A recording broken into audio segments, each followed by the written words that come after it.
외솔 최연배 선생의 생가입니다. 2008년도에 복원을 해서 이렇게 울산광역시 기념물로 지정돼서 관리하고 있는데요. 최연배 선생님은 1894년도에 태어났는데 그 해는 여러분들이 잘 알다시피 동학 농민운동이라든지 청일전쟁, 또 갑오개혁 등 나라가 굉장히 어수선하면서도 변혁의 어떤 그런 기운이 일어나는 해였죠.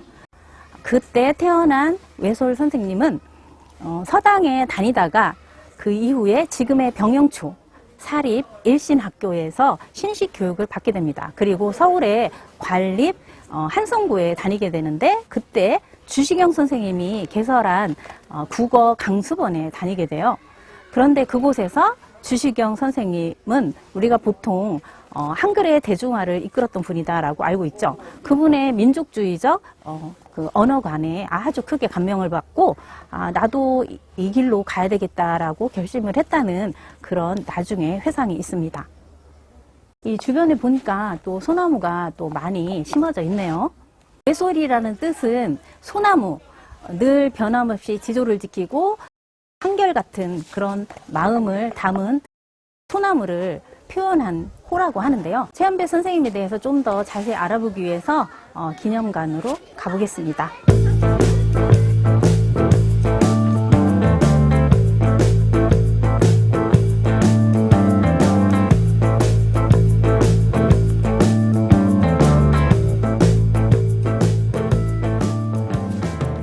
전시관에 들어왔는데요. 최연배 선생님의 해적이 쓰여 있습니다. 평생 동안 일어난 일을 횟수로 차례로 적어 놓은 것인데 저도 오늘 처음 알았네요.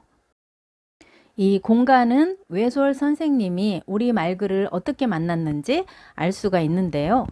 관립 한성고등학교를 다닐 때 선배 김두봉의 권유로 주시경 선생님이 개설한 조선어 강수본을 다니게 됩니다. 거기서 우리 말글 연구와 나라 사랑 정신을 배우는데 주시경 선생님의 영향으로 평생 국어운동의 길로 들어섰다고 합니다.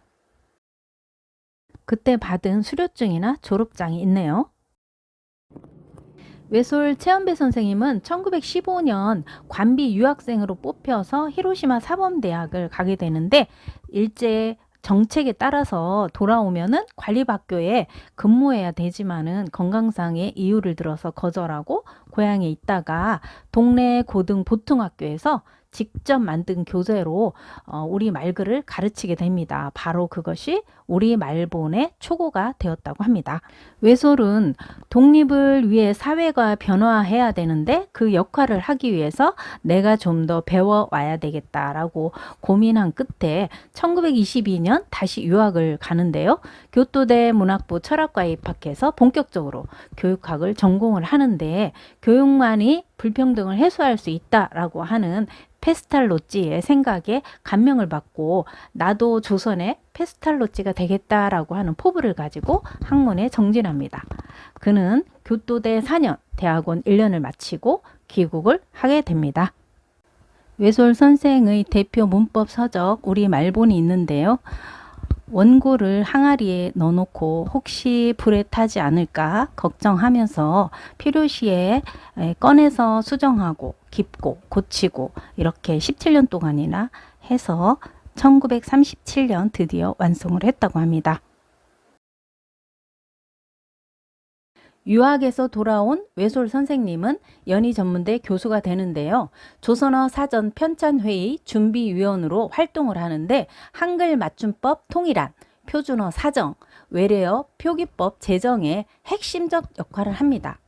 조선어 학기의 업적 중에는 가이기한 날, 즉 한글날을 제정하는데요. 날짜가 11월 4일에서 10월 9일로 바뀝니다. 그것은 1940년 혼민 정음 해례본이 발견되었기 때문에 반포일을 산정해보니 10월 9일이 되었고요.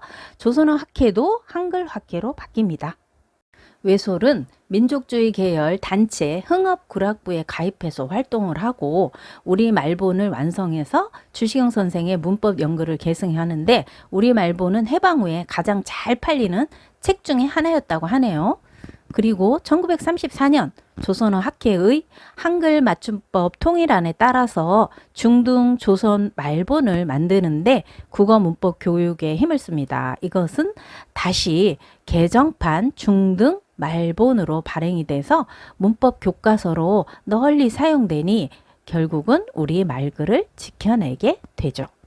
외솔은 두 번에 걸친 옥고를 치르는데요. 흥업구락부 사건과 한글학회 사건입니다. 일제는 강압적인 사회 분위기 조성을 위해서 민족주의 단체를 대거 검거를 하는데 이때 흥업구락부 회원들도 검거가 됩니다. 외솔 또한 검거가 돼서 옥고를 치르는데요. 끝까지 회유당하지 않았지만은 교수직을 강제 퇴직 당합니다. 그런 가운데서도 외솔은 훈민정음 연구소 집필에 몰두해서 한글가를 완성하니 대단한 집념을 우리가 엿볼 수 있습니다. 조선어 학회는 다 알다시피 우리말과 글을 연구하는 단체로 순환을 당하게 되는데요. 우리말을 수집하고 보존해서 민족정신을 깨우치자 장지영, 이훈재, 최연배, 이극로 등 중심으로 해서 1929년부터 조선어 사전 편찬을 시작을 하는데 외솔은 주도적 역할을 합니다. 그러나 1942년 일제의 탄압으로 사전 편찬 사업이 중단되는데요. 우리가 봤던 영화 말모이를 보면은 그 순환을 짐작해 볼 수가 있습니다. 일제가 조선어 학회 활동을 독립운동으로 규정하면서 후원자 포함 33명이 내란죄로 검거가 되는데요. 이윤재, 한징은 옥중 사망을 하게 되고 최연배, 이극노, 이희승, 정인승 등 실형을 선고받고 함흥교도소에 수감됩니다. 계속되는 재판과 고문으로 굉장히 힘들었지만 우리 말글을 지키겠다는 일념 하나로 버틴겼고 1945년 광복과 함께 풀려나게 됩니다.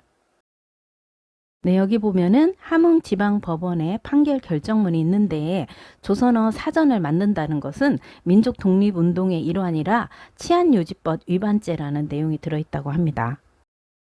민족 정신을 깨우쳐 독립을 이루자고 하는 조선민족 갱생의 도라는 논문이 있고요. 그러면은 해방 후에는 외솔이 어떻게 한글 보급에 힘을 썼는지 살펴보면은 미 군정청 편수국장이 돼서 교과서 편찬 기본 방향을 수립을 하고요. 또 한글 전용 가로쓰기를 주장한 거를 또 실현을 시켰고 또 앞장서서 후원금을 얻어서 중단됐던 사전 편찬 사업을 완성을 하는데 큰 사전 6권까지 마치게 됩니다. 그리고 한글의 가로쓰기는 기계화에 적합하다라고 늘 주장을 하셨는데 2벌씩 외솔 타자기를 만들어 가지고 또 보급을 했고 그것은 컴퓨터 자판에 원형이 되었다고 합니다. 외솔 선생님을 기억할 때 함께 기억하면 좋을 분은 당연히 한글을 창제하고 반포했던 세종대왕님 그리고 대중화에 힘썼던 주시경 선생님 외솔의 삶의 스승이죠. 그리고 선배이자 함께 강습원을 다녔고 독립운동을 했던 김두봉 선생님 이분은 북으로 가셨죠. 그리고 우리의 글로 아름다운 정서를 노래한 시인 윤동주 이분은 외솔의 제자로 또 한 학기 수업을 받았었고요. 그리고 허웅 교수님 지금 현재 외솔의 뜻을 이어서 연구를 계속하고 있다고 합니다. 그리고 여기는 없지만은 두 인물이 아주 흥미로운데요. 한 분은 이극노, 이분은 조선어 학회 주도자 중에 한 명인데 말모이 영화를 보면은 윤계상이라는 분이 열연을 하죠. 그분을 모티브로 한 거라고 하는데 이분은 북으로 또 가셨대요.